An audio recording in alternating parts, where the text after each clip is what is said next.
How we doing, everyone? It's Noir Tapes, back with another video. Today I want to talk about the technique of microchopping. You hear about this a lot in reference to J Dilla. I'm not doing a soul sample today though. I do want to make a video sampling like J Dilla at some point, but at the moment I'm just going to go with microchopping as the general term in this one. The reason I refer to it as microchopping is the sample has a lot of different notes at different points, and I'm trying to get the whole sample on grid basically, or close to grid, but on time is a better word for it.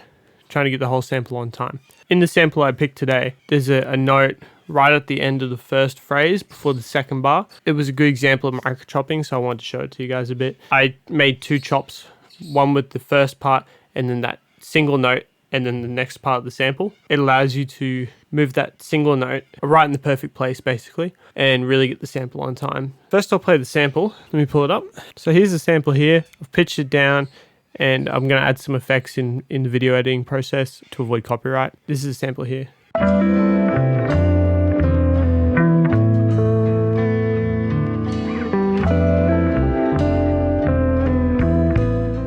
There's a lot of different notes in this. When I first heard the sample, I could sort of picture a beat coming out of it already. Pretty peaceful beat. What I actually ended up doing was pitching it up instead of down 3 semitones. So this is actually, the sample I just played for you is actually 6 semitones down from where I have the sample in the beat. So I'll play the different chops here and I'll break down a bit what I did once I play the actual sample that I've programmed. So these are the chops here.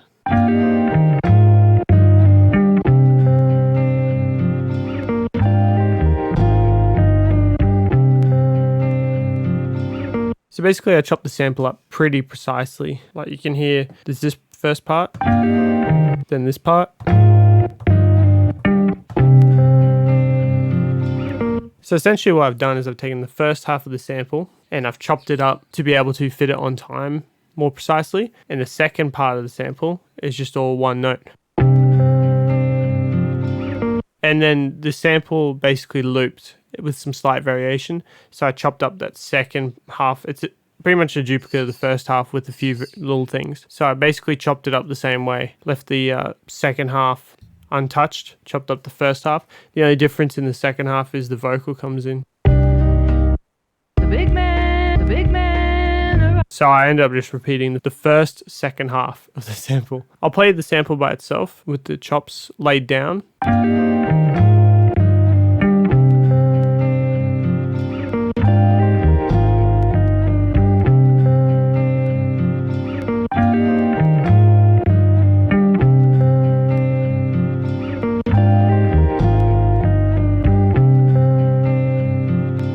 So you can sort of see once you chop up the sample a bit more precisely, it starts to really come together when you put it on the grid. You'll notice when you put it on the grid, if one part of the sample is too short or if one's too long, you won't notice the gap, but you may notice the timing's a bit out of whack. What I like to do first is chop them all up according to the rhythm. So you do the manual chops and you place the markers where you think they should be and then play it while you're chopping it. When you sort of got the rhythm down, then you want to play it into the grid. And if there's imperfections, they'll start to show when you've played it into the grid, and then you can come through and you can warp one part or the other. So say this part was too short. You could just come in and turn on the warping and stretch it out and make it a little bit longer. And when you play it, just the sample by itself, you'll notice if there's still a gap or if it's too long and it needs to be shortened. But you don't want to go too far with the warping in the MPC because it sounds kind of trash. So that's why I do it this method. Precise chops, lay it out.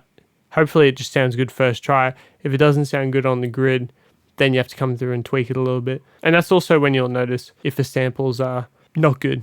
Then you've got to just swap out the sample, go get a new one. But anyways, I laid it down. I just played you the sample, and these are the drums I added to it, and I called it a day.